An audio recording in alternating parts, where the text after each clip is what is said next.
Christmas. Was it Christmas? What's the one that Shane that you just watched? The kids movie? Is it Christmas Carol or Christmas Story?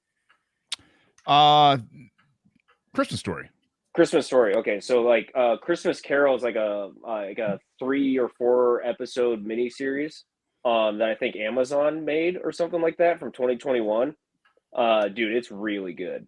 But it's also kind of like what you guys were just harping on me on. It's a little bit more dark as far as like the Christmas Story stuff goes, but it's like the or Christmas Carol, it's the best version of like all the old versions that I've watched. It's really good. Fuck. Sorry, I just realized I left that gift at fucking the house. Well, ooh, I need to go grab that actually before we get started. And that's a 15-minute drive. My wife's gonna kill me if I'm like, hey, can you drop this off at the farm? Dude, it's all the same stuff, I imagine. So you can just watch us open ours and then. Yeah, but I also imagine we were gonna be I don't know, that there was gonna be some fucking activity to do with them or something we were gonna do. God, I grabbed all the shit I needed to come here and do the show. Minus one thing. Minus like the prop that I fucking needed for the show. God, all the people listening live now, I apologize. Look at those glasses. No. And he's got what? Keep my laser eyes in, you know? I just got to control. What's up, boys? Oh, man. Oh, man. Hey, cheers. It's just water. What do you drink? Water, man. Okay. Did nobody tell him? I figured it would be bad to be both drunk and high, so I just figured fast and high. Dude, every show, this and this, every show. What do you mean? Okay, all right. You're then again, I might be the fucking weak link on the show, though. So, Kenny, I don't know if you know this, but we have a 2-drink maximum and 1 bowl minimum on the show, so you're in good company.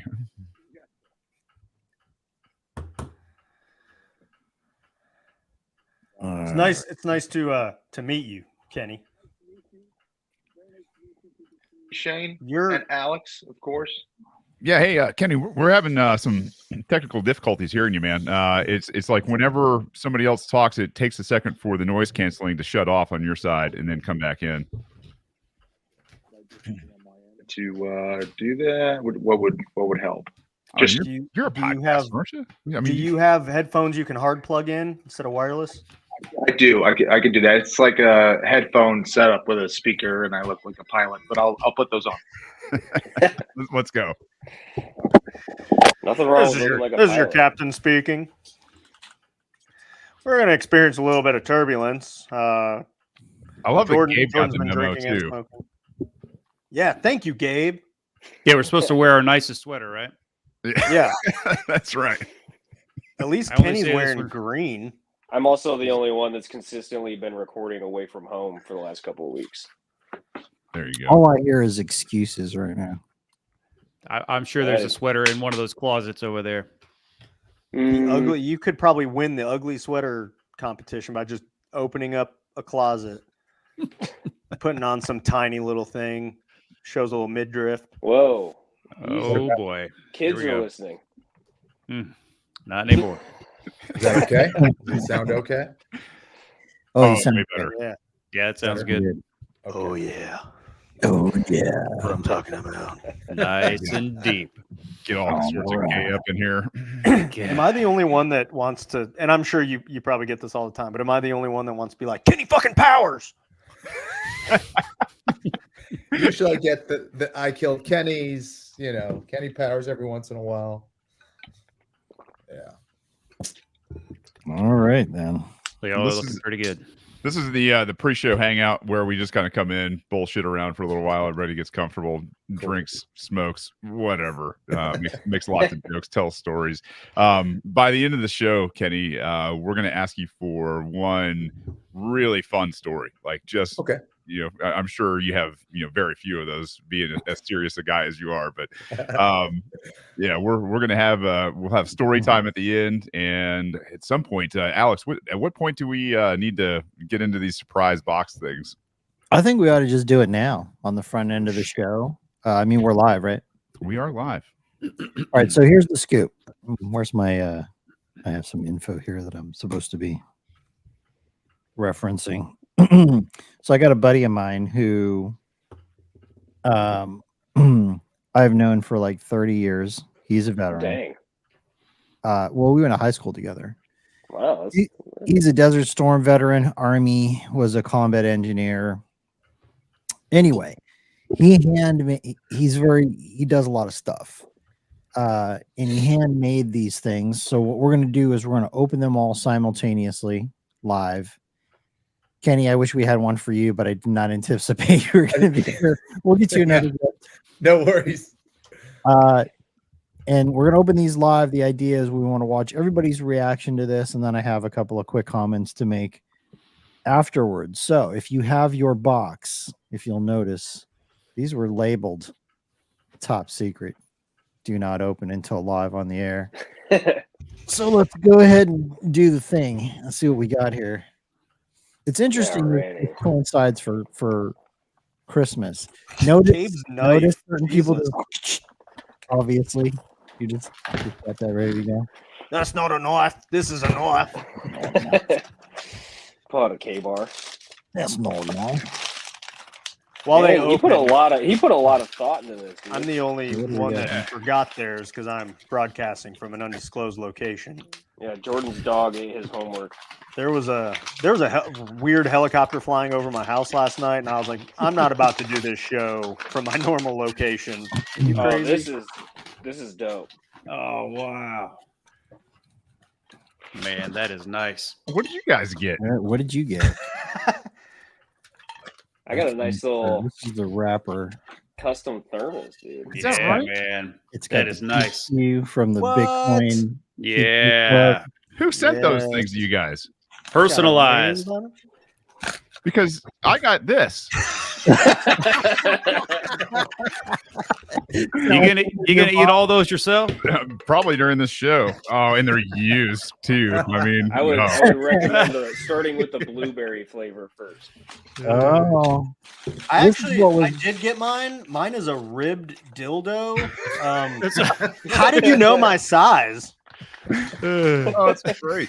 This is what was jingling around inside. Oh, badass. And then that is nice, man. That looks like a little Bitcoin Christmas ornament or something like that. And then these are dope. That is awesome, man. It's got the whole Bitcoin veterans thing going on. Dude, that's badass. With our and it's a magnetic slider. This is like bougie shit, guys. Dude, I just realized that is awesome. Just realized I might know who sent these because I got a request from somebody in the chat like, hey, that banner that you guys have, can you send me the graphic for that? Because I need to use it for something, blah, blah, blah. Now I'm connecting some dots. Yeah, it's Garrick Wilson in the chat on the video. My man, Garrick, another Marine. Nice. That's why the crayons, because he knew you would particularly appreciate them. Yeah, that's right. He nibbled on them beforehand. Okay, so he's got Garrick made about 20 of these. They're all handmade. There's only 20 of them. So if you want one, he is selling them. Shoot me a DM or any of these guys a DM. We'll get you connected with him, and then you can work all that out on the back end. And they're gone. Thank you very much. These are really freaking cool, man. Hell yeah, man. That's cool. Let me pump up Garrick a little bit. Well, if that's all right with you guys.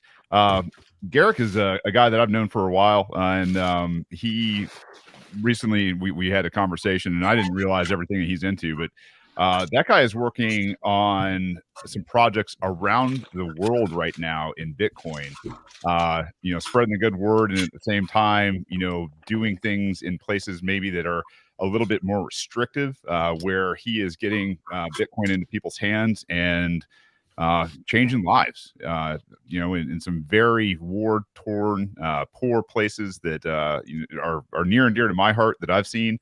And I got to tell you, when I learned that and, what he's been able to do and what he's doing and what his plans are, Garrick is a real stand-up guy. And this comes as no shock, obviously, but what an amazing guy to reach out to us and do something like that. Really appreciate it. I hate to bust your narrative there, but it's a different Garrick. How many Garricks are there? I guess there's more than one, apparently. No. But That Garrick's awesome. This Garrick's pretty cool too. They're both good. How long were you gonna let him go on? saying that before Keep you going, said Shane. He'll it? keep talking. Let's wait till he's just great. I about was like, done. man, that sounds good. Let's hear that. Yeah, look, how many of these has the other Garrick made? That's all I want to know. Okay. What the fuck has the other Garrick been doing with his life? Fucking loser. Oh, you made some cups? This Garrick is fucking fixing the world, man. That's You right. made cups. So, I've But got I the have a great Woodford, guy. There he is. I've got the Woodford Reserve in here tonight for we're gonna get this kicked off right with these new mugs. While we're talking about it, somebody in the group chat mentioned this 10th Mountain whiskey. Yeah, bourbon. that was me. I saw a Hey, guy right? wearing a hat when I was down in Houston the most recent time. He was wearing a hat. I took my mom for her birthday to a Lord of the Rings themed diner that like everything like on the menu was all Lord of the Rings. It was great food and everything. And a guy walked by with a 10th Mountain like brewery or distillery hat, and I was like, oh. So I Googled it and I sent it to the group chat. Like right after I got your message, my brother-in-law was like, "Hey man, what do you want for Christmas?" It's like, why do we even ask? We always buy each other bourbon. So I sent him the link to it. So that's what he bought me. We just came back from How is it? Christmas with him.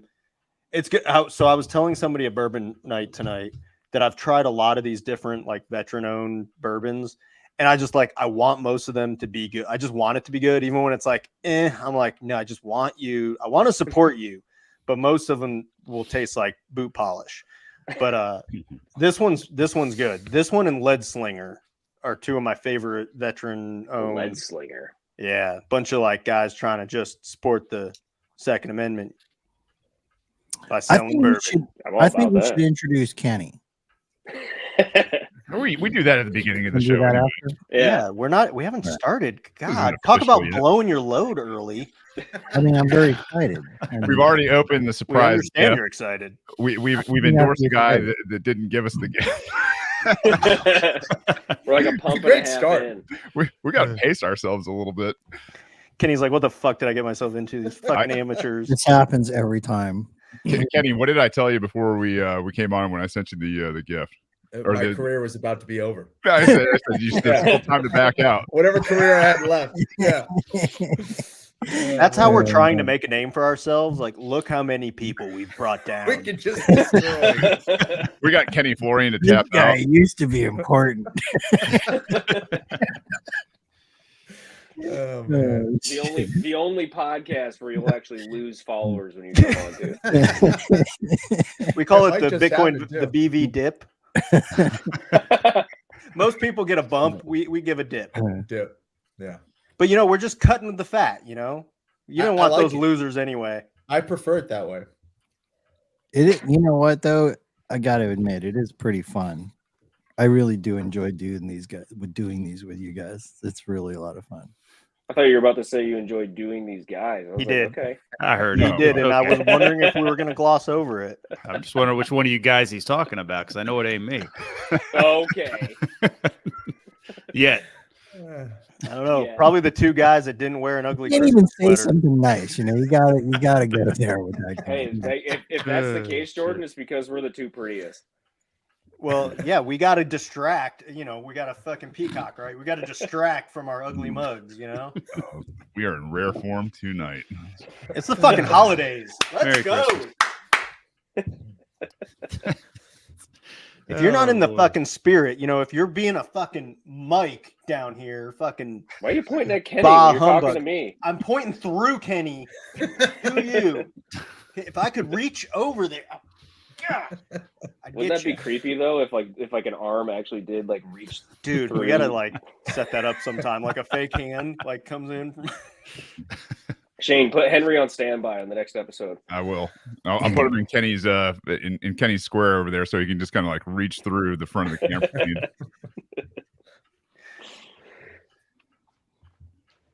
Wild Love stuff. that.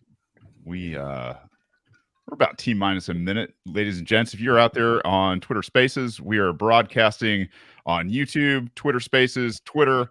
You can reach out, leave us comments. go subscribe, hit the like button. We do this every Wednesday night, 7 p.m., except next week. I think we're going to take the week off, if that's the consensus. Maybe a couple of us will get together and do something. We have no idea, but we will see. Shooting from the hip. Yeah. Hollywood veterans that week. Hollywood. You might have posted this and I missed it, but Dr. Nick, everyone looks so festive except Mike and that other guy who no one has introduced yet.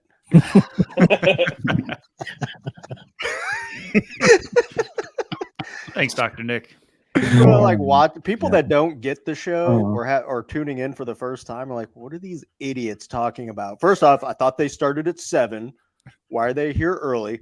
Because if you're on time, you're late, motherfucker. And if you don't understand that, then get out of here. Secondly, I don't know, just watch the show. Enjoy.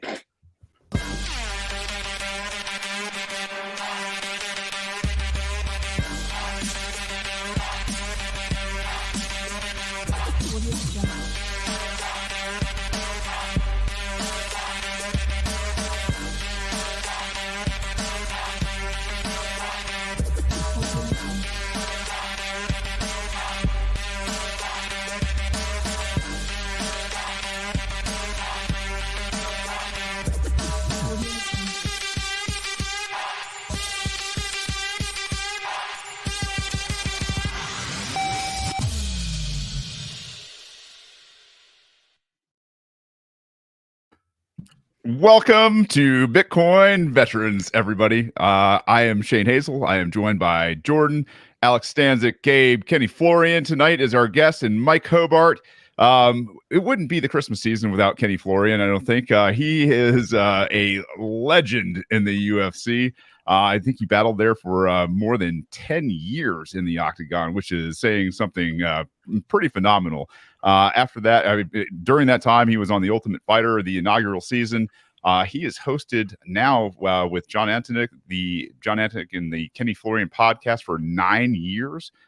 He has been the host of BattleBots, continuing, and boy, I'll tell you what, Kenny is one of the hardest working guys I have met, and I got to tell you, when you kind of look back at how this group came to be, and you start to understand what proof of work is in the Bitcoin space, I think we're extremely lucky to have you in our presence, and we're over the moon for this holiday special where everybody is festive besides Mike, and I mean, even Kenny's got on green, for God's sakes. But Merry Christmas. Welcome to the show, Kenny.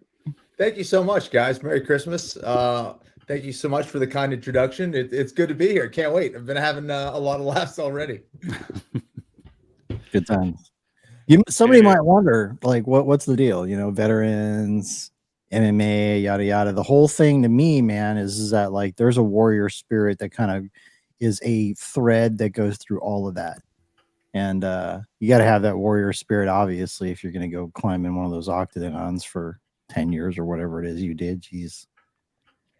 Yeah, I always found such great inspiration from you guys, the military and what you guys had to do. And I think initially when I started my career and I had my first fight on television, I was scared shitless, and I let my mind defeat me that night. And I realized I had a lot more to learn about that, and fear, and I read a lot about, war and military operations and different things like that.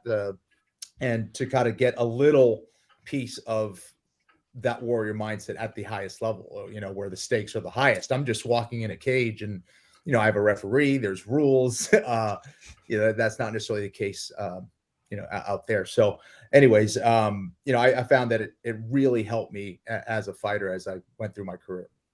I really appreciate your discussing and openly discussing the fear aspect of stepping into the ring, because I don't think like the fact that like a lot of you guys like warriors, like soldiers, like seeing like the maybe the body cam footage or like news reports or whatever on the battlefield, like just because you're not showing fear doesn't mean you're not experiencing fear.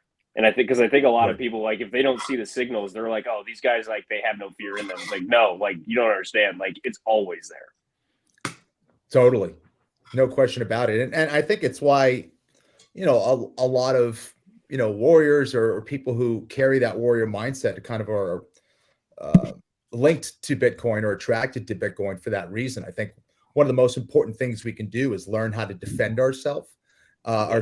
And if there are people that are stealing something that you value or taking something that you value or manipulating something that you value, if you're of the warrior mindset, you're going to do something about it. And I think that's what makes something like Bitcoin so attractive, I think, to people like that. Or how about the fear of sending your first transaction? Right? That like, too. Like, Trusting that, having that faith. Yeah. I don't know about you guys, but like for probably my first dozen, I was meticulously making sure that the address was the exact same before I hit the send button. Yep. Well, how about a little backstory, Kenny? What was it that led you down the road to the octagon? Yeah, it kind of was something that found me, I guess. I always enjoyed doing martial arts since I was a kid, and kind of lost contact with that. I was playing a lot of soccer and traveling a lot. I was one of 6 kids, so could only do martial arts for so long, and kind of had to commit to a sport or two. And martial arts at the time just wasn't in the cards. And I didn't reconnect with martial arts till I saw the first UFC. It kind of reignited a question that me and my brothers always had, like, who was the best fighter in the world? What style of fighter? And that was intriguing to me. And that was, the first time that I had seen the martial arts do what it said it could do. And that's, defeat larger, tougher guys in a lot of ways. And it was doing it in a very methodical way, a very clinical way. And it seemed like they were just way more prepared and way more aware of what fighting was at the time than other styles. Eventually it just meshed into one style. And that was intriguing to me, kind of competing on that level. I competed a lot in jiu-jitsu. Fighting scared the shit out of me. I wanted to know that I could defend myself, or fight another well-trained fighter when it mattered. And it kind of just snowballed, leading from one opportunity to another, being on the first season of The Ultimate Fighter, getting to the final and being offered a contract, getting smashed in the final. And like I just mentioned, and going, all right, what am I going to do about this? Am I going to stop here, or am I going to make it better and figure this out as a professional would? Nice.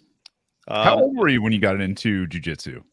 So I started pretty late, I guess, relative to how they're starting now as like kids, but 20 years old. So I was playing soccer at Boston College at the time, and started training jiu-jitsu right around the same time, and just never stopped thinking about it every day. It was just kind of this obsessive thing that really took me over.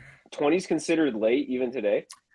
Kind of. Well, maybe. I think now you're seeing these world champions that are, 20 and already a world champion, whereas I was just starting my career. And in Brazil, they start obviously much younger. So I would go and compete in Brazil against guys that have been doing it, 5-10 years more than I had. So it was interesting, and it forced you to really kind of catch up and learn as quickly as possible. Yeah, I think Shane's kids started at like 5 or something, right? Yeah, that's 3. At 3. Yeah. These are the monsters that are See, there going you into. Yeah. Yeah, and that's the thing is you got to be really nice to those kids, right? Like, someday they're going to be able to whip your ass. Yeah, exactly. Don't break into Hazel's house. You get choked out by a 3-year-old. That's right. Oh man. No, but to Kenny's point, I mean, this is one of those things where I think as this society is evolving again, right? As you're feeling this change of energy, and I think what's coming to the surface is the things that are the intangibles that you can't just hand out, the things that take time, the things that are worth the work, the things that are going to give you hopefully a better chance in this world. And that's, time and dedication and, just an amazing amount of study and hard work, to see those things coming into American society, at least within, the MMA and the different sports that contribute to MMA, which have obviously grown because a lot of the other ones like kung fu and karate, and not that there isn't any merit to them. It's just they've been proven in the octagon really not to do so well, right? You got Muay Thai. That's great. You got wrestling that's great. You got jiu-jitsu that's amazing for these kind of things. And to see this starting to bubble up in the American populace and gain popularity again is something I really think, a testament to guys like you, Kenny, is where the example that's being set forth by guys that will go out and chase a dream, work their asses off, and don't have a lot of time for going out and partying and chasing, all the tail in the world and all that kind of stuff. And being, I'm not saying it doesn't happen, but there's definitely, if you're going to compete at the highest levels for this kind of thing, and a lot of times, that's that jiu-jitsu mindset is these guys want to compete. They want to go out. They want to test themselves. Thank God for, guys like you that have gone out there and shown this to be, a really good place for not only young men, but young women too. Thanks, man. I think that it was definitely, I felt a calling to, I think, to go back to our conversation about fear, either you run away from it or you run towards it. And that's kind of the cool thing about competition in general, is that you find out what's what. There is no debate about it. We're going to find out. We're going to see who's better, and that's it. And we either evolve from that, or, I don't know, you become lesser of a man, or you do things differently. I don't know what the answer is, but it's a lot of honest reflection that you have to do. Otherwise, if you say I keep getting unlucky in all these decisions, and you don't look at the patterns of how you're training or what you're doing in your life, and you keep blaming everybody else, then it's just a defeatist mentality. At the end of the day, it's like, if you're not getting the results you want, you have to look at yourself and do that honest work for sure. Sounds like self-responsibility. What's that? What is that? It hurts. Yeah. Well, that's the thing. It does. I saw a cool quote. What was it? The pain keeps revealing itself until you learn your lesson or whatever. And it's true, man. Yeah. Unless you give up, right? Right. Like, you could do that. If your objective is to continue to excel and continue to get better, then right. The discomfort will never go away, because the truth is, if you actually are getting better, you're going to be uncomfortable. Mm-hmm. That is true. Yeah. It's supposed to hurt. So, all right, I got a lot of questions, man. So I got another one.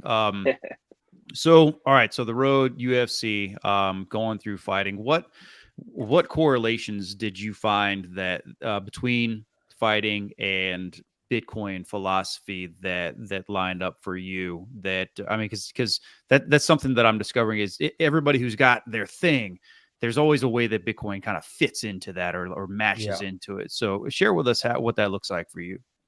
Yeah, I guess kind of to what I was talking about before, I definitely feel like Satoshi must have had the mindset and heart of a warrior. If he's, to understand that level of defense means that you have to understand all the attack vectors that can be thrown your way.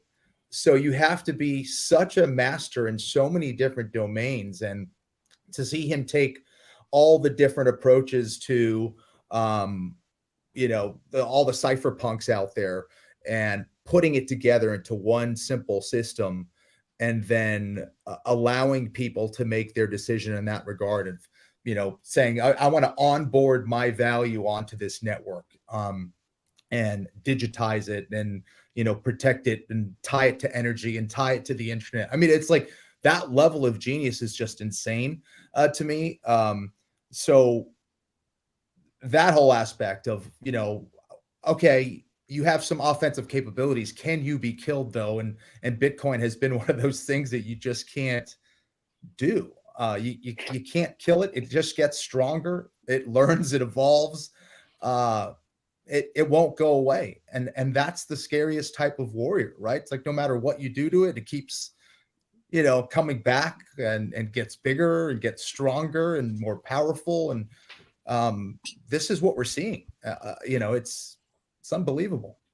Absolutely, man. Adapt and overcome, so they say.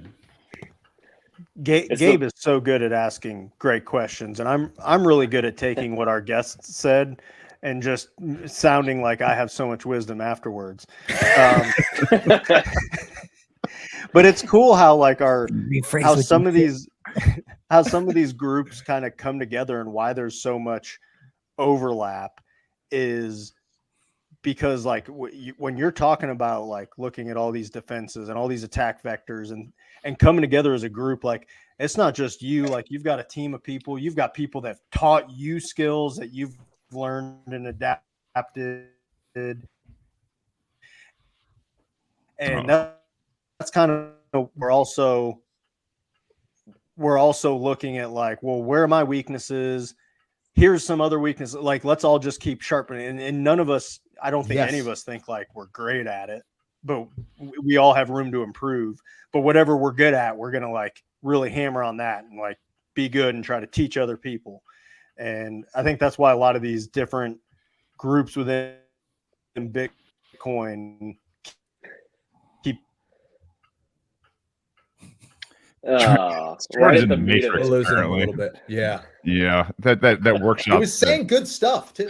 Yeah, Santa's workshop is not being kind to him. Right now. Santa's workshop needs better internet. But to follow up what Jordan was just getting at is that whole iron sharpens iron thing. This is one of the things I love about the whole Bitcoin veterans kind of crew is that there's a lot of guys involved who are just really high caliber men, in my opinion. You know, not just strong dudes, not just strong in their understanding of life, not just their game is very at a very high level in life in many different areas. And like you get around guys like this and it makes you look at yourself and like, God damn, I need to fix some shit. Which is, there's nothing wrong with that. That's really good, you know? And I think the more that we do that as men, the more that we get around other really strong men that we can look up to and say, man, maybe not in everything, but there are things, you know, in different areas of our lives where we're like, man, this dude's got his shit together. I need to up my game a little bit here. Yep. And it's a very powerful and positive force in life. And I'm looking forward to continuing to grow that and get more guys around the mission exposed to dudes like this that they can learn from and grow with. Yeah, I mean, it's such a cooperative effort. Like, you know, although sometimes a warrior's path may feel like it's lonely at times, it like we wouldn't be there without other people who fit that mindset, who have taught us certain skills that push us to grow, even if, you know, they're giving us stuff that I don't necessarily want to hear, but they're telling me what I need, you know, things like that, and being aligned. Because I think that, you know, that's another thing with Bitcoin. If Bitcoin is aligned with things like truth and, you know, things that can be verified, you know, everything from that, hopefully we can be closer to that thing if we are aligned with that thing, right? If our money is aligned with that thing, if we are, you know, feel that our value is being protected and all those things. And I don't know, I think it all goes hand in hand. So Kenny, I got a question for you in particular. Speaking of this adversarial mindset and adversarial approaches, I'm assuming there has to be one core aspect of fighting in the octagon that kept you coming back. What was that? Was it an adversarial kind of like deal as far as engaging with your opponent? And then I'm also curious, everybody, like, maybe I'm wrong in this, but I think everybody has their own favorite kind of aspect of Bitcoin. I'm curious what that aspect would be as well. Okay. Yeah, on the Bitcoin side, I think more than anything else is how it's able to increase your level of freedom and defend the value that you worked hard for.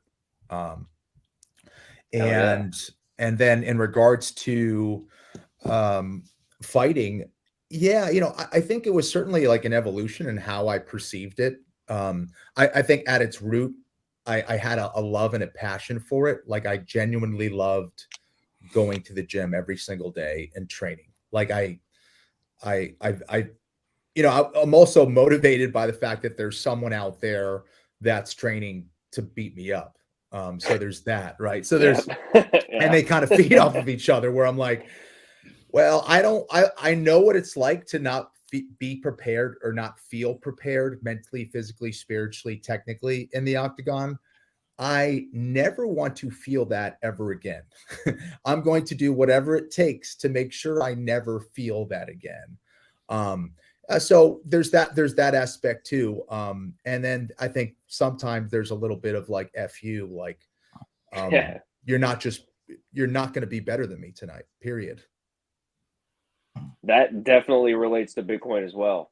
Yeah. Like I'm not good letting old you FU power. take advantage. Yeah, exactly. I love that. The will to fight, right? It's that whole game thing. It's like it's not the size of the dog, it's the size of the fight in the dog. Yeah, I heard that saying, and for a while I thought, man, that's kind of goofy. But then I started seeing real life applications of that. I'm like, damn, man, that's absolutely true.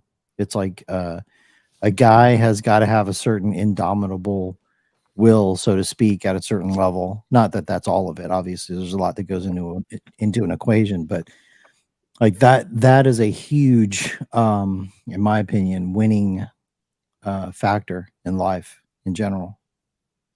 There's always going to be someone who's going to F with you in some way, shape, or form. You may not even be aware of it, but I'm not trying to create this like the world is against me type of mentality. I'm not that. I'm definitely optimistic, but I mean, if they're allowed to do something, guess what they're going to do? They're going to do that thing. And maybe even in their mind, they feel like they deserve it or that they're not doing that to that person. It's like, this is the way it is. And I'm the man. And yeah, you guys, I'm in a certain level. This is where this whole meme of FAFO comes into play, right? The fuck around and find out meme. Right.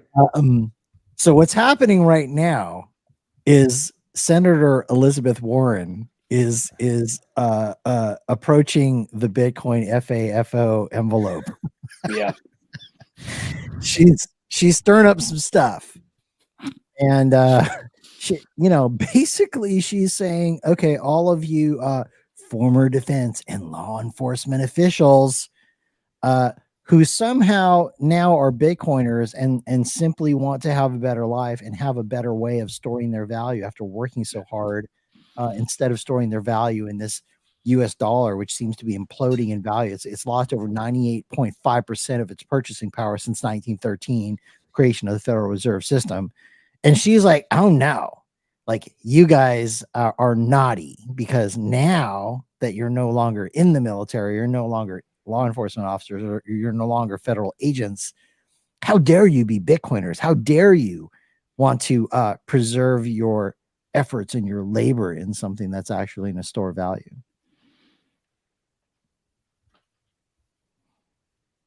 Jordan, you're on mute, bud.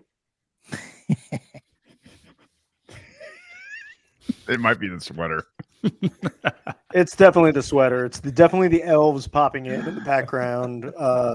Look, I didn't want everyone to find out this way, but I'm fucking Santa Claus. This is my goddamn workshop.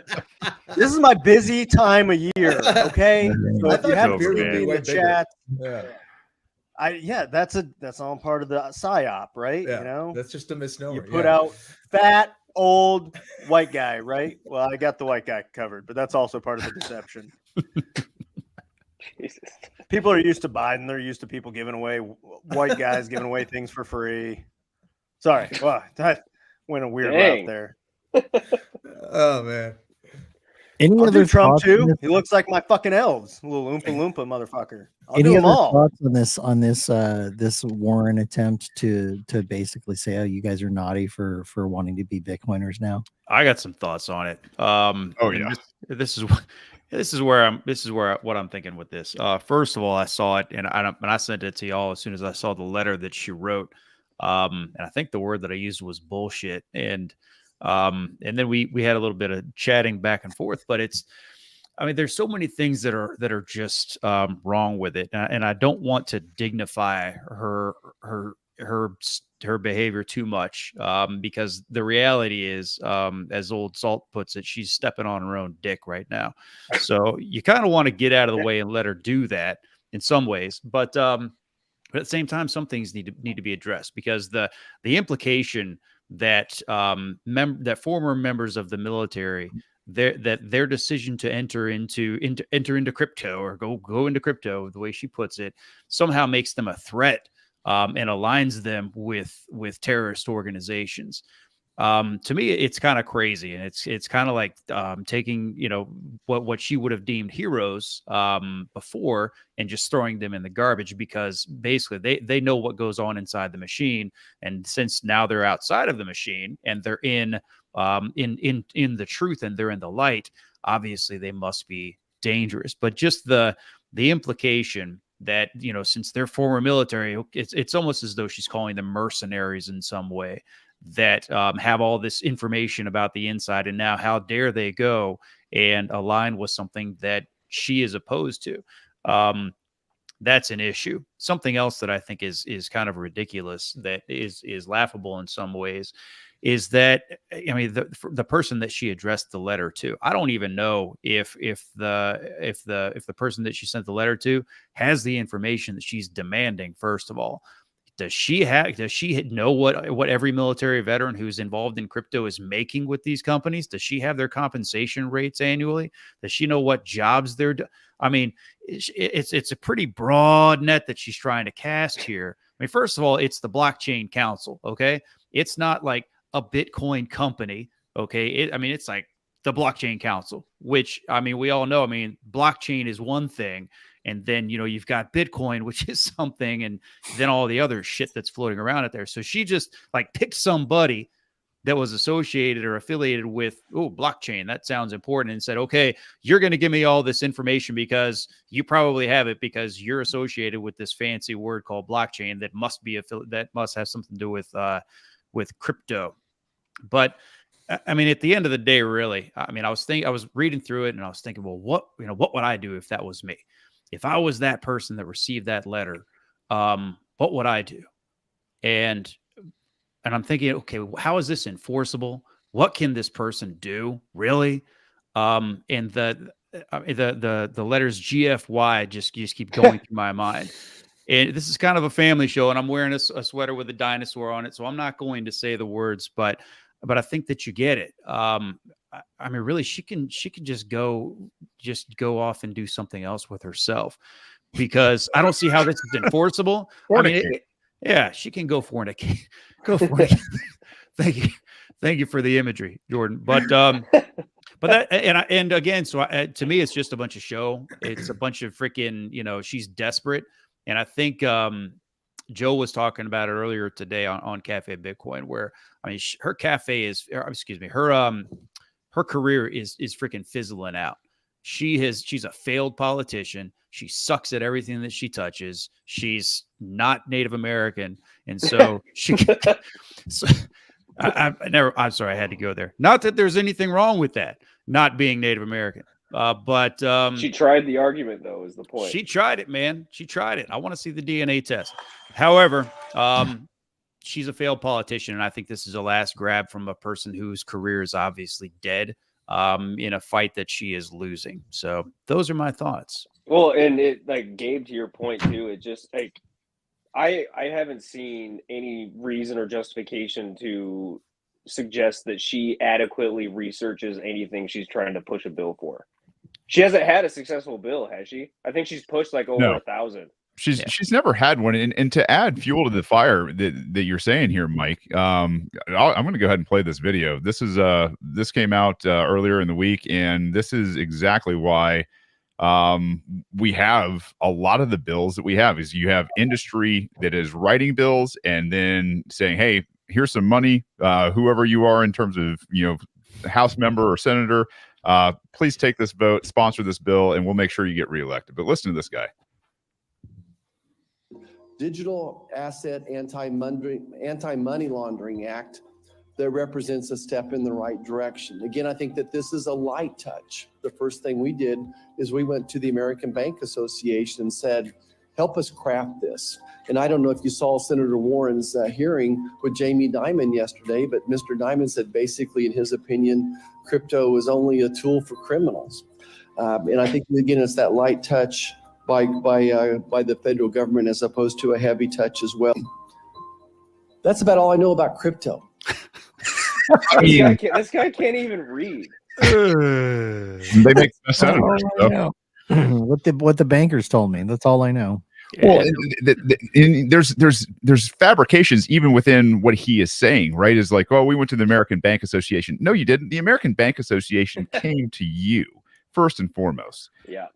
They're writing the bills. They say, hey, here's that pile of money that we were just talking about. But this is systemic, and this is what you get on a fiat standard. Whenever you've incentivized lying and cheating and stealing and murdering, which Jamie Dimon has been caught, I think, up to, I don't know, what is it, $400 billion ish in the past decade alone. Between Senator Warren and Jamie Dimon, both have had their hands in war crimes. They've had it in sex trafficking. They've had it in pedophilia. They've had it in drug trafficking. Like, you name it. Like, these guys have paid some extremely heavy fines over those 10 years. And the community notes on this, it says that, quote unquote, crypto has been used in less than 1% of all illicit activity, which tells me, tells us everything I think Bitcoiners already know, right? Is like, listen, if there's something that's mischievous going on, you don't need to be looking at Bitcoin so much as you do the trillions and trillions and trillions of dollars that these guys spend in the cloak of darkness and at night. And I mean, that's what I take out of all of this is the banks are scared as hell right now. And they are absolutely. You guys should see on a daily basis what they're doing to prevent capital flight. It's really, let's just say, not professional. I will tell you, this is anecdotal, but I will tell you that this happens basically on a regular basis now, where people are trying to send really substantial amounts of money out of the fiat ecosystem into Bitcoin, and the banks are basically blocking the transactions. It's happening. I mean, it just happened to another client of mine today. It's a crazy deal. And all I'm going to say about that is that this would not be happening if we were not over the target. If there was nothing to worry about. If there was nothing to worry about, if they were not concerned about this, this would not be happening. So it's just one of those things, over the target. Yeah, this is definitely the and now they fight you stage. No question about it. For sure. Yeah. For sure. Well, and the other thing too is that if it really was just for criminals, they'd be letting everybody use it and not say anything and continue to just track them down and use them for all their intelligence purposes for law enforcement and all that stuff. So it's well, or another way to look at it is if it was for criminals, then Elizabeth Warren and her ilk would be supporting it. Ooh, they'd be using it. Yeah. Okay, I want to ask Kenny, what do you think, man? We're in the now they fight you stage. What are your thoughts on all this? I know you're a Bitcoiner. Maybe we should back up a minute. Why are you a Bitcoiner? Yes. What is this to you? Why is this a thing? Why and how? Yeah. Well, I think it kind of gets back to the whole protect yourself phase. If you're aware of what's going on, someone's taking anything from you, you either put a stop to it or they walk over you. And I think that's an important part of it. And I have worked pretty hard to get where I am and literal blood, sweat, and tears like you guys. And you want to protect that. And also you want to be a part of something that you think has an impact, a real impact on the world in a very positive way. I truly believe that.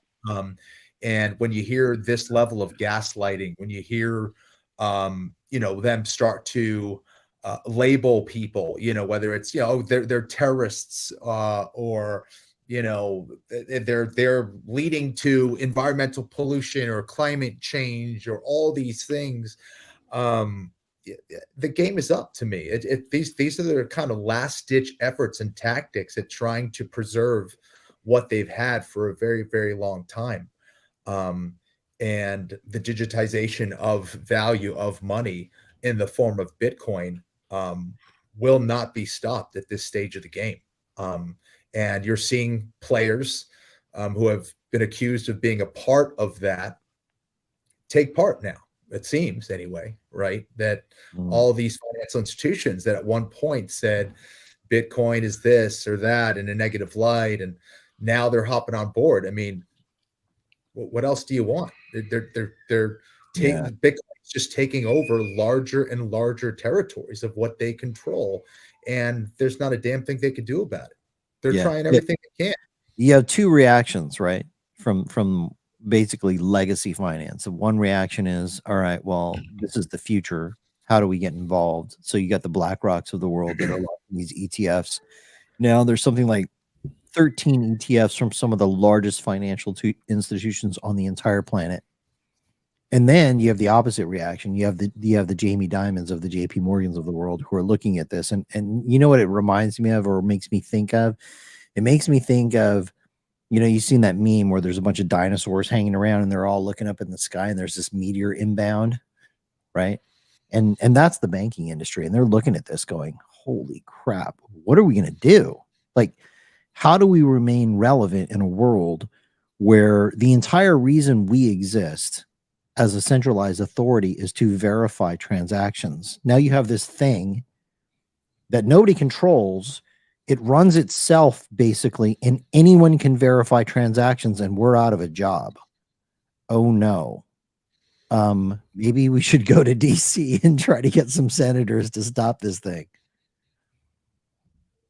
Right. And they caught on, you know, way too late, unfortunately for them. You know, I think they had a much better chance early on, but now, I mean, this genie is out of the bottle, and there's nothing anybody can do. Yeah. Kenny, you got you got a large audience over there in fight sports, and especially because you guys have been doing a podcast for 9 years now. How is Bitcoin perceived within the fight sports communities, and do you guys talk about it a lot? Is it something similar to what you see in the veterans communities? And how often is somebody just kind of like, hey man, tell me about Bitcoin to you because of being a leading personality? Yeah, I try to do my best. I definitely feel lucky that I've been able to orange pill a bunch of people in my life. Maybe not so much family, but more so like friends and people that I'm associated with. So that's cool. Anytime something like that comes up, I try to kind of get into the discussion of like what is going on. And I guess like similar to teaching, I think you kind of want, I think the best teachers, this is what I try to do when I'm teaching jiu-jitsu, for example, is kind of get them to feel like they figured it out, and kind of give them enough information. And if you need to like string them along, you need to string them along. Some guys, you don't have enough time or crayons to explain it to them, but so then you just got to like, all right, I send them to me. That's a different conversation. Yeah, I'll send them to Shane.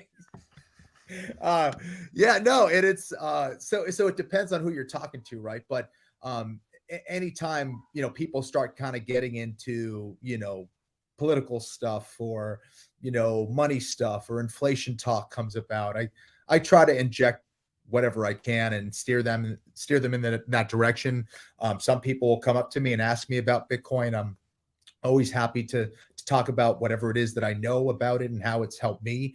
It's tough because what you're really doing is, first you need to cut through that veil. You need to cut through that kind of mirage for people, because, just like we were talking about with Senator Warren, gaslighting people or, labeling them this or that. I think to a certain extent, Bitcoin, in its attempt to get it to be perceived in a negative light is associated with crypto. So now there's that battle, right? Of like separating Bitcoin from crypto. And then, so there's that discussion. They have to break through that. They then have to break through like, whatever articles they've been reading in mainstream media for 12, 14, whatever it is, years. So they have to break through that. Are they open-minded to begin with? Have they even looked into this? Because like it goes so deep that it's not like, hey, you know nothing about this, but let me break it down for you in about 20 minutes. You know, like it doesn't really work that way. It's so dense that you need to take in that information in chunks. And I think because of that, like breadcrumbs kind of need to get let out. And they also need to come with that open mind perspective, I think. Because like it's like even if you're being scammed, like a lot of people don't want to know that they're being scammed, you know, so they're like, no, let me have this reality that I thought was reality, and like don't break that for me. And so there's a bunch of veils that they kind of need to break through, if that makes sense. So and that depends on who I'm talking to. That's the other unfortunate thing too, right? Is like they've like the Brandolini effect. They don't want to know that they've been, or they don't want to accept that they've been getting scammed or lied to. Right. And then they also want the 20-minute explanation, which you can't give, or the 2 minute, yeah, The 2 minutes, really, the 2-minute elevator pitch, yeah, for sure. Well, I mean, as much as the banks don't get it, I feel like people don't understand. Even people kind of in our circle sometimes don't understand maybe how bad it's getting. U.S. Steel was just bought by a Japanese company, and I think it makes them the biggest steel company in the world. And like the second one is from like Amsterdam or something. Like, just take that into consideration for a minute. Like, the United States of America is not the industrial powerhouse that it was that got it to its prominence now. And it's being bought out by like this Japanese company. Like, that's kind of a big signal there of how the old regime economy is not working. And you think it's just going to keep on, like, what is running it right now? It's like the finance industry is running the entire economy. Like, that's what's keeping it as hot as it is. What's going to happen when that is no longer the case? Like, how far down the peg does the U.S. economy then fall? Because it's not really producing anything. And what are you doing to prepare yourself for the fight that comes with that realization? Yeah, I feel like everything is kind of is being driven by perception, not reality. Yeah, like so much of what is out there, right? And I guess there's levels to the game. Of course, there's only so many things that we can be aware and educated about, and we do our best. But the amount of people that haven't kind of gotten that right information and done the work it's and that's why Bitcoin, I think, is and always will be an education battle. You know, it's an information battle. It's when people own the information, it's hard to win that battle, but it can be won. You know, that's kind of the beauty of the internet. There, you can get decentralized systems of information out there and hope that people kind of are looking into things. Yeah, and people are. It's not just that. It's like, I think 2024 is going to be a very interesting year in Bitcoin because you have these traditional finance companies. You know, there's, by last count, 13, maybe 14 of them now that have all applied for these ETFs. There's a lot of money at stake. These guys are estimating, and this is coming directly from like BlackRock and these others that are applying for these ETFs. They're estimating they're going to do, 100 to 200 billion dollars within the first couple of years. And if you think about what they're going to make on that, like the fees they will collect will be anywhere from, 500 million to 200, or I should say, sorry, 500 million to $2 billion a year of cash flow. Like, I don't care what size company you are, that is not chump change, right? So these guys will fight over that. And you're already starting to see it. You're starting to see these sort of traditional finance institutions advertising. You're going to see analysts talking about it. And when you hear analysts from BlackRock sort of telling their investors that, hey, maybe you should consider Bitcoin because it's a legitimate asset, that is going to really flip the switch on a lot of people. And we're on the cusp of a much, much bigger adoption wave, a much bigger wave of people understanding what this thing is. And like anybody who's gone through this process, once you're involved in it a little bit, you might hear a BlackRock analyst say, it makes sense to have a little bit of this in your portfolio. So you allocate to it. The next thing you know, because you now have skin in the game, there's that old saying, where a man's treasure and time is, there his heart is also. They'll start investigating. Once you start investigating, at some point, that light bulb goes on and it's like, okay, I get it. Once that happens, you never go back, right? And you just continue to add to the number of people who are what I call Bitcoiners. And at that point, man, it's game on. Well, and it's also that process is basically a systemic attack on the pandemic of nihilism that's out in like the Western developed nations too. Like the more that you look into Bitcoin, the more that you understand its operations, the more you understand the industries that are behind it. You're like, the more you learn, the more you want to learn, and then the more you learn, you have like it just continues to get deeper and wider, and then it's just like why wouldn't you be involved in this? Like, I'm excited for some of these participants, these new ones that are going to come to this wave. Like it'll be weird when the Wall Street analysts and the anchors actually start to understand why so many of us have been involved in this so aggressively for so long. But it's going to be weird. It is happening. Like, you know, you're starting to see some of them are starting. Look at Joe Kernan. Like, yeah. And others are like, you know, they're processing. You see, they're like when they're in these interviews, they're like, why are you guys so excited about this? I don't get it. Like, they're super intrigued. Why are you right? so chipper? Why are you so optimistic? What's wrong with you? You know? Yeah. I got a question for you real quick.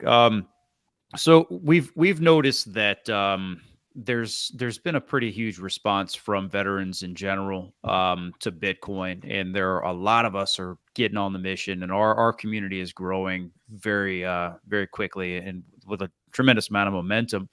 I'm curious, I guess thinking from a community perspective, from a tribe perspective, what do you see as far in the fighting realm, as far as, you know, members of that community adopting Bitcoin? Do you have a lot of your colleagues and counterparts that are embracing Bitcoin and adopting Bitcoin? If so, I mean, what do you attribute that to? And if not, why not? Yeah, gosh, you know, there's a lot there. I think that, you know, recognizing that there are problems out there is kind of what will lead someone down to the solution of Bitcoin. But understanding its roots and really kind of digging deep and all that stuff and trying to figure that out and being aware of what's going on out there. I think a lot of people are looking for answers. I think they are. I don't think a lot of people really know what's going on. I don't think anybody really knows what's going on, but we know there's issues, and we're seeing patterns that are kind of concerning.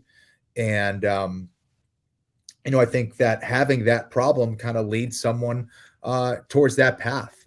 And Bitcoin will be there at the end of it to meet you. And I think that you know, for people who, especially people who have fought for this country, you know, fought for the freedoms that we have today, and seeing things change, I'd imagine that they're going, I fought for this. You know, what's going on, and where is this coming from? Where's this root?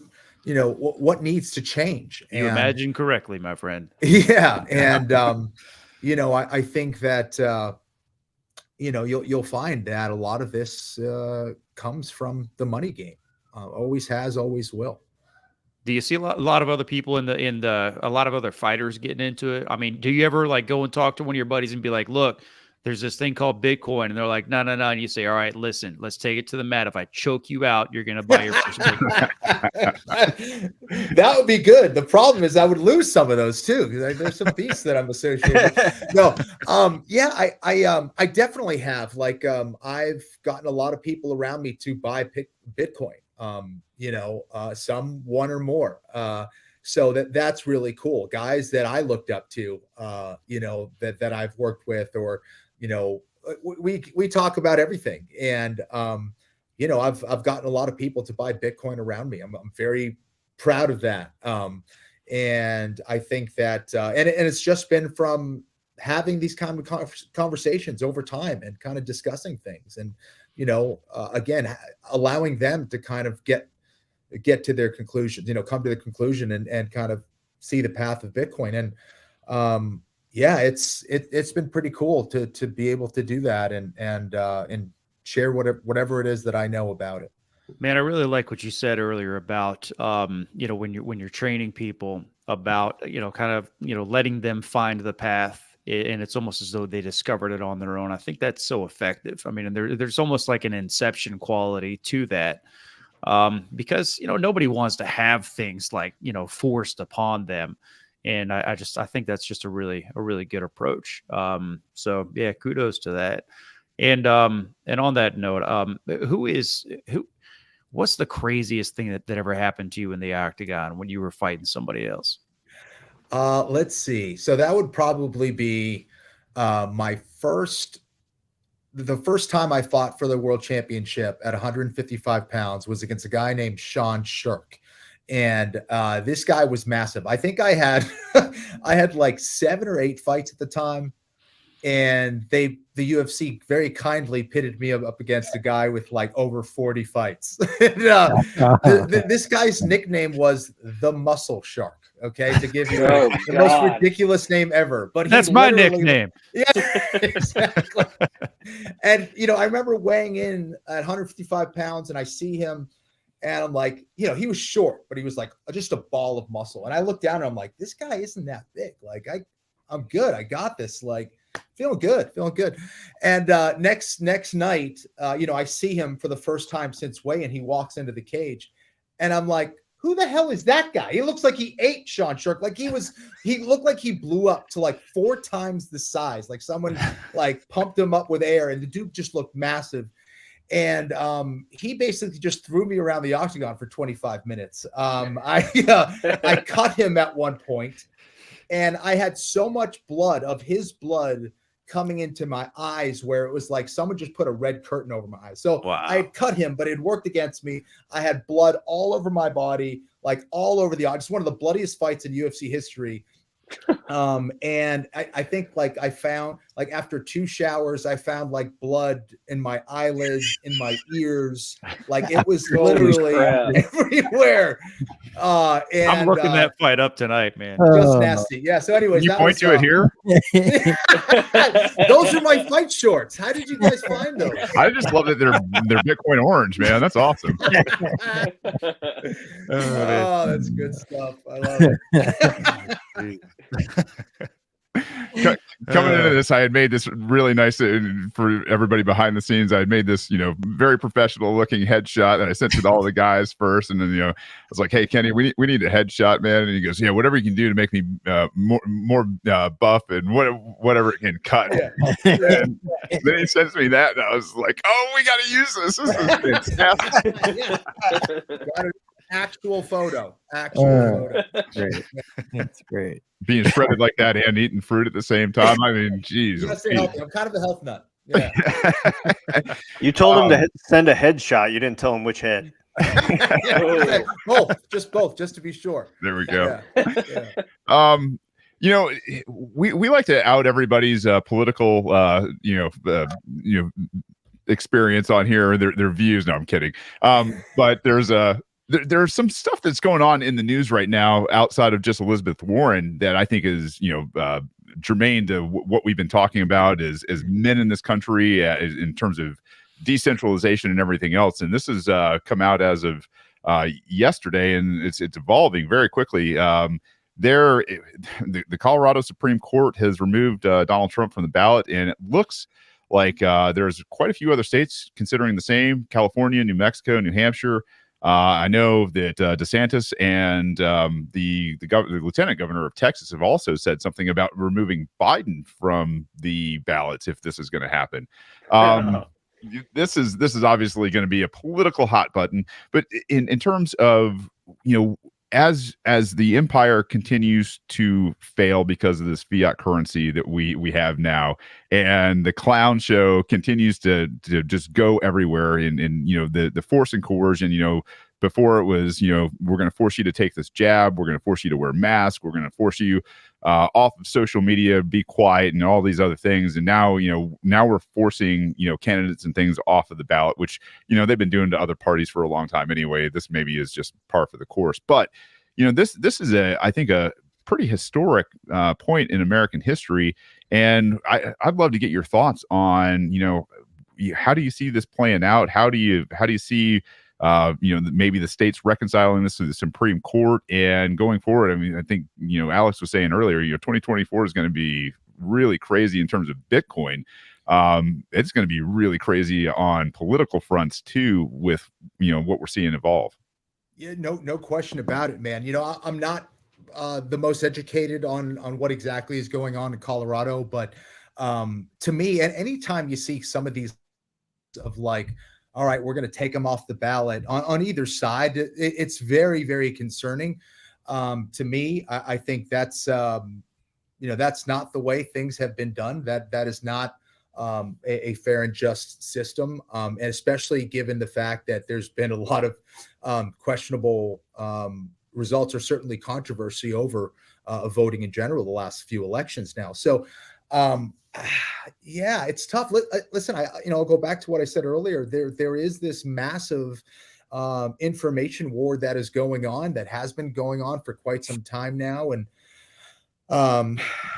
it's almost some of the things that have been going on. It's almost like things have been thrown like to such an extreme level where, they're trying to create maybe a new normal that is still less, it's still maybe a little less crazy, but they could at least kind of push their agenda a little bit more if they kind of just go so far out there. I don't know. I think that it's good to see people kind of start to fight back on that and question things. I think we're, to talk about the warrior mindset, we are seeing people that are fighting back against this kind of information, that are not bowing down to mainstream media and, all the misinformed articles that are out there. And they've kind of been digging their own graves. You lose credibility over time when you've been proven wrong again and again and again, or, maybe even like mischievous or evil or, deceiving, we've seen the whole spectrum of how they're kind of laying things out. And I don't know. I do think that's one of the beauties of Bitcoin, in that it helps to fight a lot of that as well. So I don't know. But in the near term, I definitely have a lot of concern. People aren't able to break out of that prison of what they've been told and what they see on mainstream media or whatever. Follow-up question in that is, how nervous are you going up against a bunch of feminists if this thing does break out?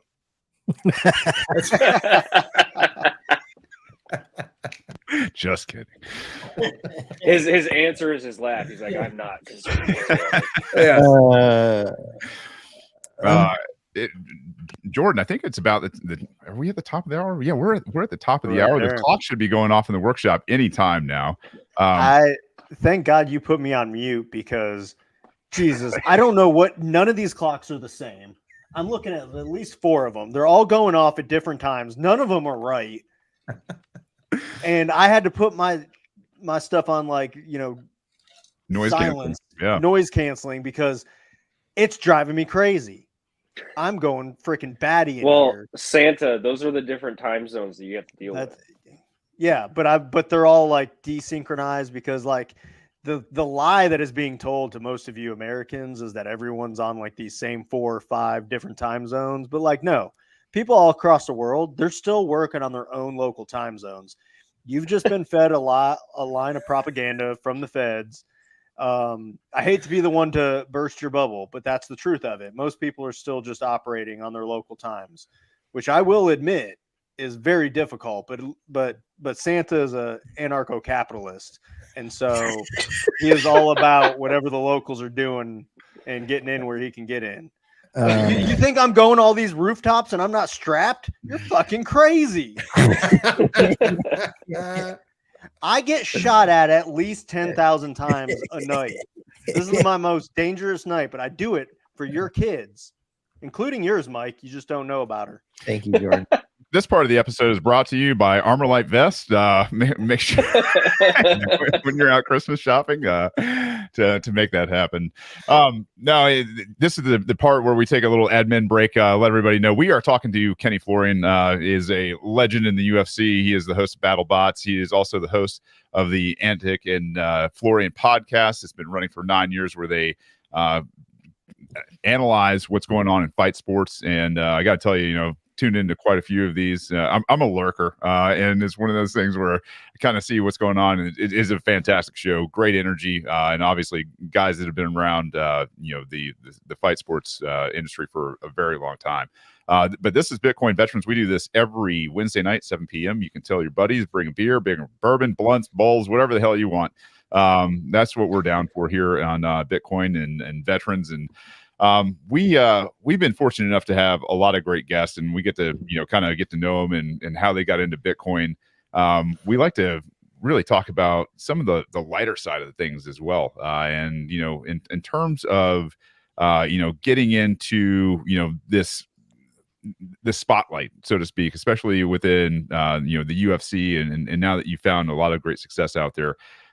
What have been, some of the funniest moments that you remember that, maybe weren't expecting in this crazy ride? Oh man, gosh, I guess I got a few. Let's see. Well, what? It's just, fighters are funny in general. It's just a weird thing. And, we were talking about earlier about like the things that people will go to like win a fight or whatever. I remember I was getting ready to fight a guy named Kit Cope. And, I was backstage, not even backstage. It was on Fight Week, just kind of warming up, doing a pad session like 2 days before a fight. And Nick Diaz and Nate Diaz had just kind of walked in the room, peeked in, sat down, and just kind of were watching us, hitting pads. I'm like, that's weird. Like, wonder why Nick and Nate Diaz are in here, like they don't want to fight anybody, but they're just sitting down and just watching us. This isn't odd. Okay. And I was just kind of doing my thing, getting ready for whatever, like the weight cut and we stopped and they kind of just took off. And, I didn't find out till like 7 years later that they were like best friends with Kit Cope, and they just kind of walked into our training session and was just watching everything that we're doing, listening to everything we were saying, and trying to get whatever information they could to Kit Cope, just to, to hope that they won the fight. But like, that was just kind of a, not like a ha-ha funny thing, but it's just kind of an interesting story of what goes on in the fight game. People intelligence gathering. Yeah, there's a ton of intelligence. 100% gathering and intel.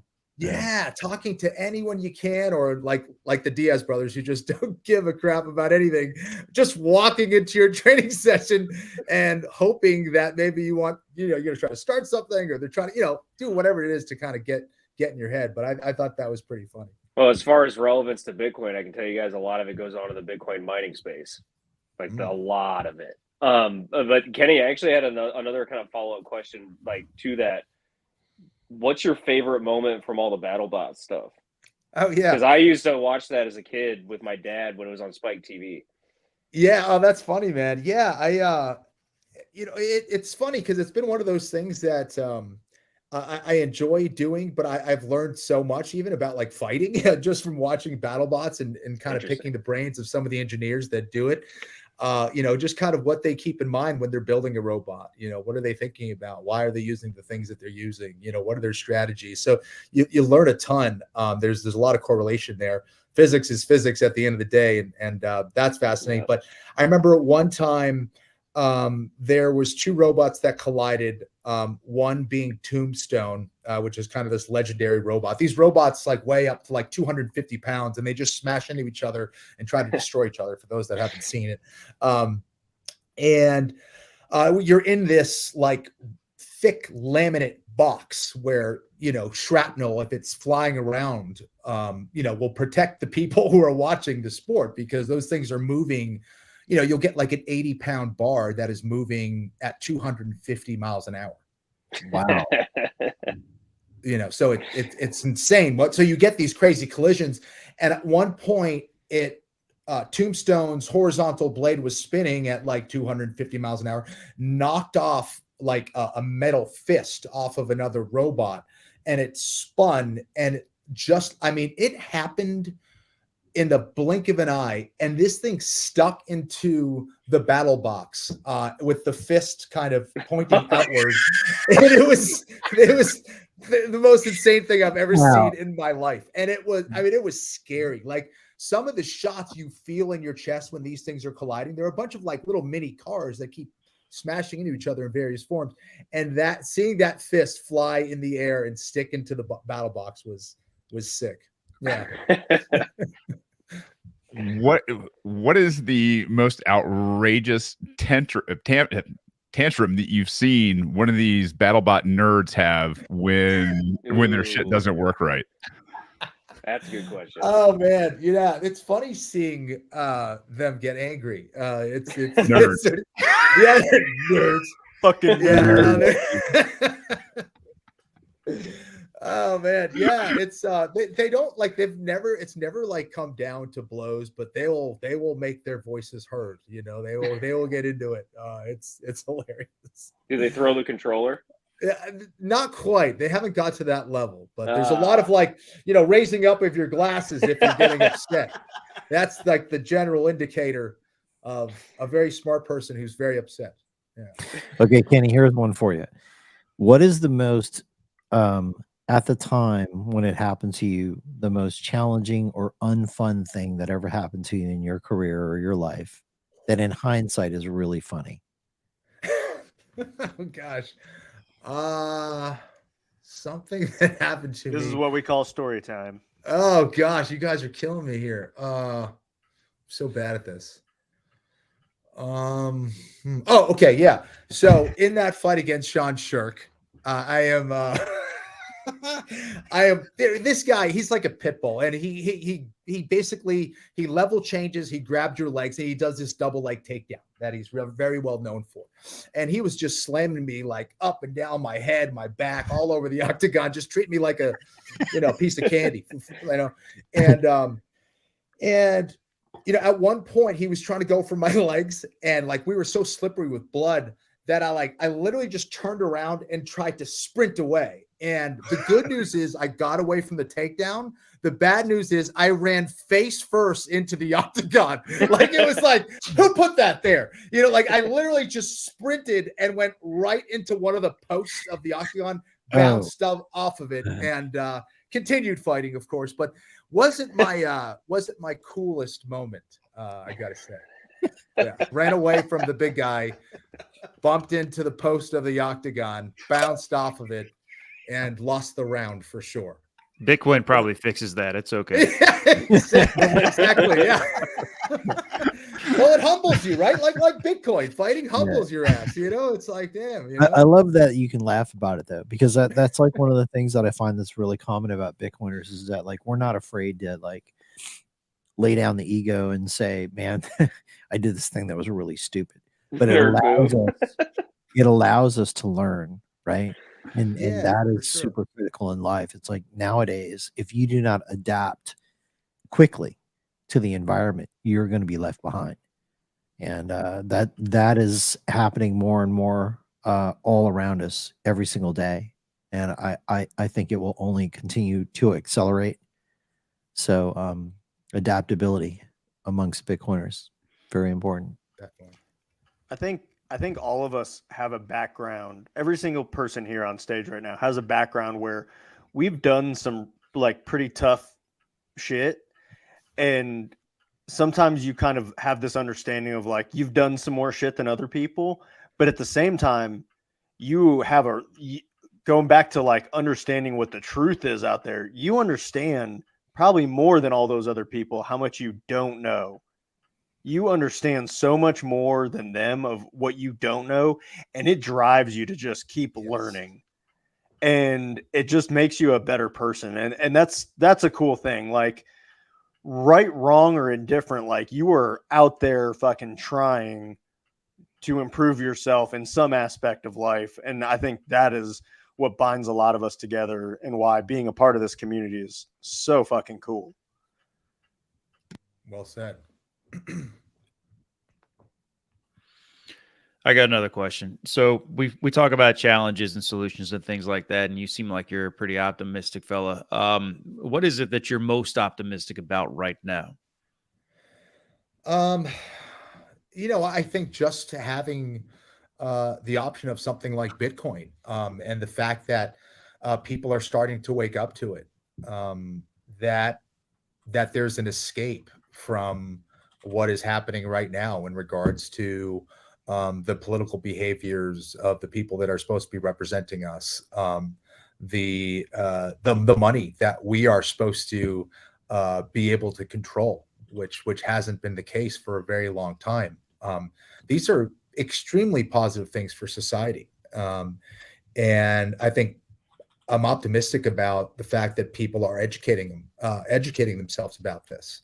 That Bitcoin is entering into the mainstream on bigger than ever on a global scale. That it can literally save a lot of societies and ultimately lead to a more prosperous world, more prosperous life for so many. So I think that I don't know. This is the first time that we've ever had anything like this. So to me, it can be easy to get down on things if you're just seeing all the problems and not seeing any solutions. And to finally have a solution like this on this scale, I think is something that we should all be, even if we're not using it, but the fact that we have the option of using it, that anybody can use it, truly, is a huge step forward for mankind. Amen.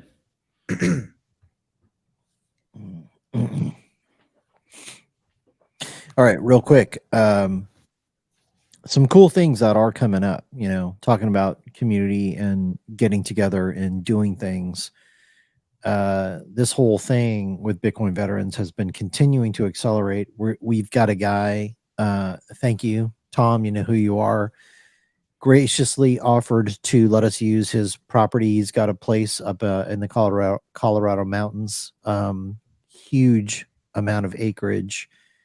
He's offered to allow Bitcoin veterans to come up there, do a couple of days. Everybody will go up there, bring it's off grid. Like, there's going to be no cell phone stuff. There's going to be no doing internet things. You're just going to go up there, bring your camping gear, and we're going to do a bunch of man stuff while we're up there. So that'll be a cool thing. Also, coming up in Nashville for Bitcoin 2024, Bitcoin veterans is going to be doing a bunch of cool shit. We're going to do a dinner, basically a party, and it'll be the first address live to the entire Bitcoin veterans sort of community that's growing. We'll probably be doing some kind of fundraiser dinner for Bitcoin veterans. We're going to be doing other things like breakout sessions and training. We're already in talks with Bitcoin Magazine. We might be doing something special with them. I don't know, to be determined. But very excited about all of these things. So thanks to all of you who are out there crushing it, making it happen.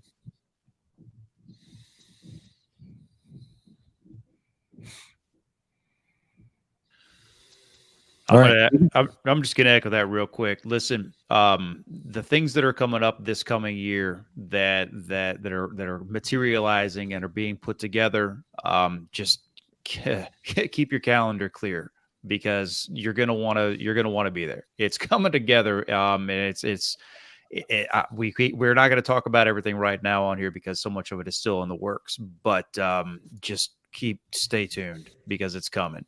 And if this is, and we know, by the way, that our community is growing, that it's just going to continue doing this. And so keep on putting in the work and stay tuned, because we're gonna bring it. There you go, Matthew. Kenny, at one of these things, we'd love to get you up there, whether it's part of the Brave mission that Shane is doing, or maybe in Colorado, or one of these things. It'd be awesome. Maybe we can do like a a BJJ clinic, and you can just like, That'd be dope. teach That'd the be- guy that- stuff. Yeah. That would be awesome, man. Yeah, I think that I'm a big believer in that, and if I could help in any way, shape, or form, please let me know. Be a good excuse to see you guys as well, and yeah, I think doing things like that, I think, is super important. So yeah, Hell yeah. We've got a Shane, big year ahead of Come off us. mute. Thanks, man. For everybody out there that's listening, you want to get involved, you can get in touch with any of us through Bitcoin Veterans, all the different handles that are out there. We have different regional groups. We have different task groups, whether it's operations, intel, logistics, all these different things that are out there. We would love to plug you in. And if you're not a veteran, we have a civilian division that we are plugging people into as well. So we've got everything from gun training. We've got, weapons manipulation. We've obviously got Brave and Operation Bitcoin that are moving on. This is a wonderful place for you guys to get involved. And I got to tell you, to watch this and to see all these different groups emerging out of this and now being created and now being asked of us to create. So it's decentralized and people just are attracted to these different skill sets, different mission sets. You want to get involved, get in touch with us and do something. You want to feel like you're part of something. This is what we talk about in terms of getting on the mission. This is that call to action that's out there, is get involved, meet these people. And when you do, if you've never been to a Bitcoin meetup, if you've never been to a conference or, something that's even more local, you owe yourself that part of it. And maybe Kenny, you can speak to this. I don't know when your first Bitcoin conference is. We got to meet down in Miami this year. Fun story, by the way. I was in line and we were about to go into the Swan House, and I saw this guy that looked like he could have been like Pablo Escobar's right-hand man, standing at the gate behind me. And there wasn't anybody else out there. It was him and a buddy, and I had my buddy with me, and I looked at Kenny and I kind of like saw his ears and everything. And I was like, dude, that guy, he's been hit once or twice. So I just kind of like, I looked at him and I said, hey man, you roll a little bit. And he goes, yeah, I roll a little bit. A little bit. And so at that point, we were walking in, they were still getting checked out. They were checking our passes or whatever to get into the house at that point. And I looked at my buddy and I was like, man, that motherfucker has been in more fights than you can possibly imagine. He's like, and I was like, oh no, I know. And like, I did not, I had no idea who you were at the time. Been some years and all that fun stuff. And I was just like, yeah, we got to talking afterwards and obviously figured it out very quickly. But how do you feel about all of that? About like just like people recognizing me, or like what do you like? No, I think I was leading in to this in terms of like getting involved in the space and getting involved in conferences and actually meeting the community. Oh yeah, no, of course, dude. So yeah, I am. It was really cool. So that was my first Bitcoin conference. And nice.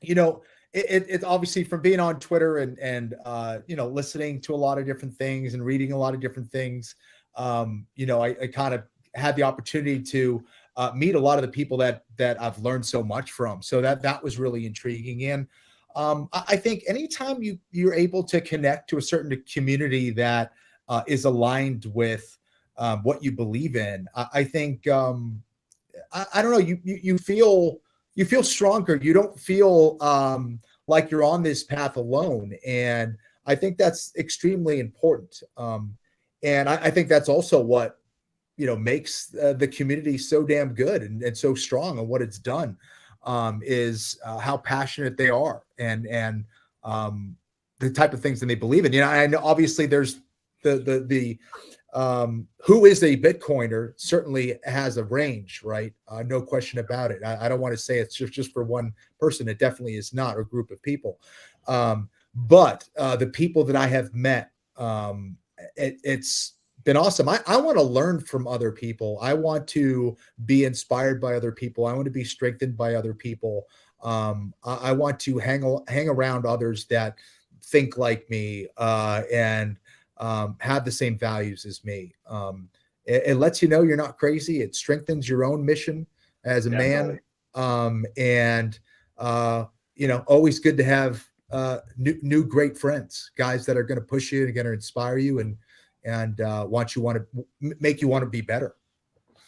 That's awesome. If you're out there listening to this, I mean, there is a number of different meetups in your local areas. There are giant conferences that happen on the East Coast, in the central United States, and on the West Coast throughout the year. If you need, go out there and search it up. But I mean, between Pacific Bitcoin that Swan runs, BitBlock Boom, the Bitcoin Magazine meetup here in Nashville in 2024, amongst a bunch of others, Unconfiscatable out in Las Vegas.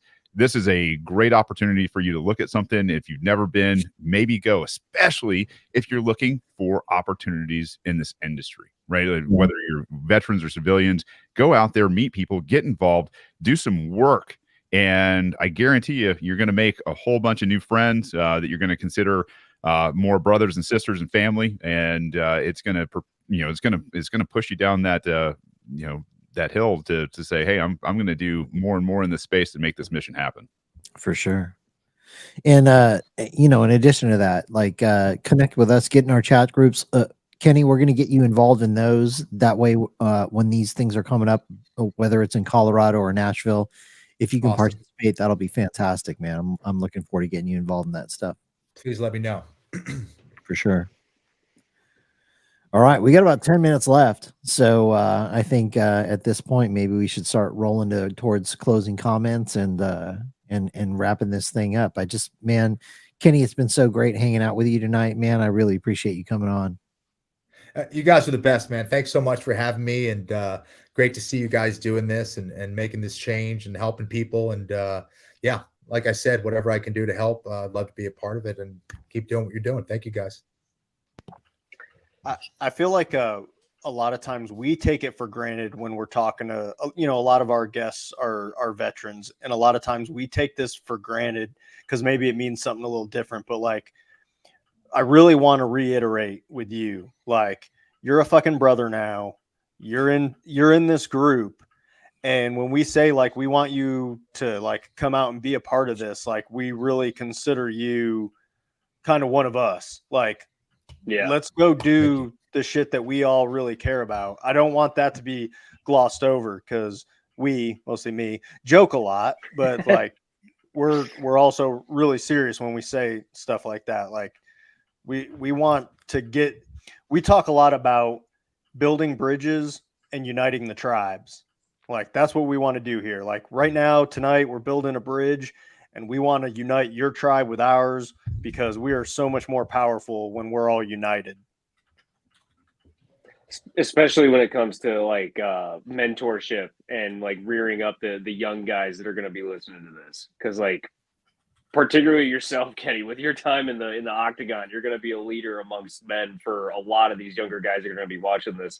I actually was going to ask you, do you have any like maybe a staple pointer for self-defense or kind of like a point of inspiration for anybody that's that is interested or would like to get like started? Because I'll tell you, as a kid, I was thinking about doing Hapkido and I was just like, the fear ended up like beating me out as a teenager and I didn't end up following through with it and I regret it. But like anybody that's on the fence, like what would you tell them for that? Yeah, that's a great question, man. I think that Brazilian Jiu-Jitsu is an amazing martial art for people to learn. I think it of course, like anything else, it does matter who teaches you and things like that. But there's a lot of great instructors out there right now. And I think especially for men that are seeking some kind of purpose, that are trying to empower themselves with knowledge or skills or whatever it is. One of the best ways to do that and feel good about that is actually kind of measuring yourself, testing yourself, pushing yourself, getting sore, knowing what that feels like and coming back and doing it again and again and again. So I think it can lead someone down a path of discipline, of wanting to be better, of looking at things from different perspectives, problem solving, getting frustrated, getting stronger, getting more flexible, looking into all the different aspects and dimensions of what you're doing out there on the mat, I think is something that starts to spread itself outward in all aspects of your life over time. And it's not just Brazilian Jiu-Jitsu. You can get this with a lot of different things. Weapons training has been an extension of that for me as well. I just see it as martial arts at the end of the day. And it's so anytime I get a chance to share that with someone or talk about something like, hey, do you think I should do martial arts? Absolutely, I do. I think everyone can gain a lot of value from that. So I always try to point people in the direction of Brazilian Jiu-Jitsu, Muay Thai, if you're more leaning towards a striking art. As Shane talked about, I think Muay Thai is a great martial art. I think it's why you see so many successful people come out of the wrestling world. They're just hard ass workers that know what it's like to literally suffer, to make weight, to win a match, to be down, to get pinned and having to come back. And, these are the things that drive men and have since the beginning of time. And if you're not connecting to that, if you're not doing that, I think that's when you can kind of feel, maybe not so useful or depressed or whatever. And, that was a big thing for me when I retired from the sport. I retired because of a back injury, and I wasn't really happy unless I was training. So I found a way to get healthy and start training again. And that's weapons training has helped fulfill some of that if my body isn't ideal. So anyways, the point is, I think it's a great point, Mike. I think that there's so much value there for veteran or not. I highly recommend it. Hell yeah. Yeah, man. And I just want to say that I appreciate your comments earlier about Satoshi and really, the warrior mindset. That stuck with me, man. That resonated with me. And because the thing is, and you also mentioned, we're at that phase now where they fight us. And when that happens, that's when Bitcoin really needs warriors. It needs people. It needs that layer 0, which is the people that will step up, because as soon as we can be excited and we can be on top of the world and we can be bold and put out funny memes and all that stuff, but then when we get their attention and things start happening that we know are going to happen, and then they punch you in the face, that's when people start to say, wait a minute. They start to second guess. That fear kicks in and they start to shrink, and they turn around and they run into a pole, and those things happen.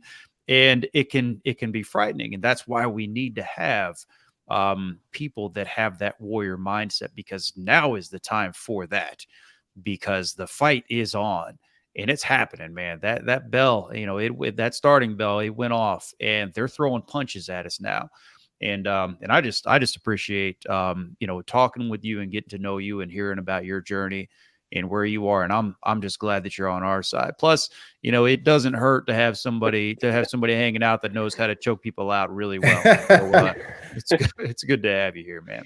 It's been an honor. Thank you guys so much. And I think that's also where courage and faith come in. And that's another part of the warrior mindset. And I think that's what it takes to kind of become a Bitcoiner as well.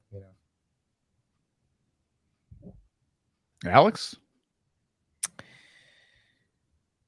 I'm thinking about this thing that Kenny really just said, courage, faith, and honor. That is so much a part of the warrior ethos. And it's so much a part of what we've lost in Western society nowadays. There's so many young men and guys in general who do not understand courage, faith, and honor. And I feel like it is time to get back to that. I am very excited to be part of this organization, part of this group of people who have that warrior spirit, who celebrate courage, faith, and honor. And man, I'm just super excited for the future. Like this next couple of years with everybody involved in what we're doing. I'm just very excited for it. Looking forward to all these different events that we're doing. Looking forward to getting together with people in person. Looking forward to doing man things, doing hard things, right? Challenging each other. And I'm very excited for all of that. So just want to thank all of you guys for being a part of it. Everybody who's involved in this thing, like we do this podcast, right? But we're just like the visual kind of aspect of this. There are so many guys in the background who are absolute monsters, absolute warriors, like really strong, really smart, really intelligent, really on the mission dudes, focused, motivated, willing to smash through freaking walls as much as necessary, who are out there building. And I just thank all of you. I'm proud to be a part of it with you guys. Honored. Yeah, or reflect that absolutely. 100, man. Ladies and gents, this is Bitcoin Veterans. We do this every Wednesday night, 7 p.m. Our amazing guest tonight was Kenny Florian. I want to say thank you for being here. We had mentioned building bridges and having tribe walkers, and I honestly I think Kenny, you're one of those guys. I think you're the second guy that we've had on the show that is not a veteran.